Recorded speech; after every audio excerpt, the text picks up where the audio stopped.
Cake খাবে? হ্যাঁ, ঠিকই শুনেছ।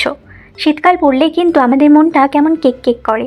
সেই থেকে আমি ভাবলাম কেক আঁকলে কেমন হয়, আবার সেটা যদি হয় কাপড়ের ওপর তাহলে কেমন হয়। যেই না ভাবা সেই কাজ, ছটপট বসে পড়লাম আমার রং তুলি নিয়ে।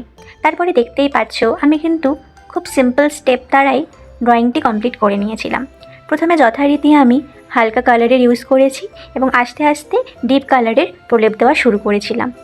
দেখতে দেখতেই গাঢ় আর হালকার সংমিশ্রণে আমার ড্রয়িংটি যেন একটি জীবন্ত রূপ ধারণ করছিল। কেক খেতে তোমাদের কেমন লাগিও অবশ্যই জানিও। তোমাদের কি কখনো মনে হয় যে কেক খাওয়াটা কোথা থেকে এলো? যীশুখ্রিস্টের জন্মদিনে কেকের ইতিহাস ছিল মূলত প্রাচীন রোমানদের সাতুরা নামক ফল ও শস্যের কেক থেকেই, যা পরে মধ্যযুগীয় ইউরোপে ডুডেস কেক বা দ্বাদশ রাতের কেক হিসেবেই পরিচিত ছিল, যা ছিল সমৃদ্ধ ফলের কেক।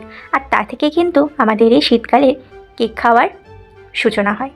তোমাদের সাথে গল্প করতে করতে কখন যে ড্রয়িংটি কমপ্লিট হয়ে গেল বুঝতেই পারলাম না। দেখতে দেখতে কেকটা কিন্তু সত্যিই মনে হচ্ছিল একটি জীবন্ত কেক, আর আমার সত্যি খুব খুব ইচ্ছে করছিল যে এক্ষুনি আমি কেকটা খেয়ে ফেলি। কেমন লেগেছে অবশ্যই জানিও, আর পাশে থেকেও থ্যাংক ইউ।